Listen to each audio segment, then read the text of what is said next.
So the neighbour is starting to build next door. The Yeah. day we put the fence up, they put their temp fence up.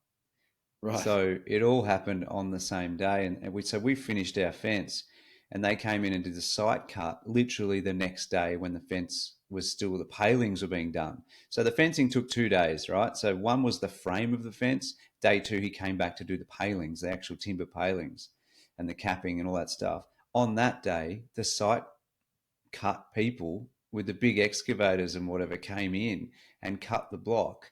And what they did is the garage is on our fence side. So they got the big machine, they cut right down next to the fence where this guy had just poured concrete the day before to put in the timber posts. So what that means is I have to now be patient in terms of my landscaping. There's no point me putting crushed rock or something down the side of the house now, because the reality is if we put too much weight up against my fence there, it's just going to blow it out and pour and fall onto the neighbor's block. So what I need to do is exactly to your example is wait to determine when the electricity box goes up.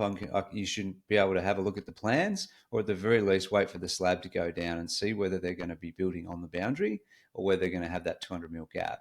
If they're building on boundary, I know I'm going to have a brick wall as a boundary or as a fence, which means they're going to rip some of the fence down. So in that event, I'm still going to ask the clients to pay for the full fence because I've just done it and it's installed. But in their case, essentially, the builder's probably going to rip down, 6 or so meters of it because that might be a brick wall. So, it's site by site and things happen. So you do have to have some patience and understanding. It's not the client's fault next door. It's just my timing was different to theirs, and it is what it is.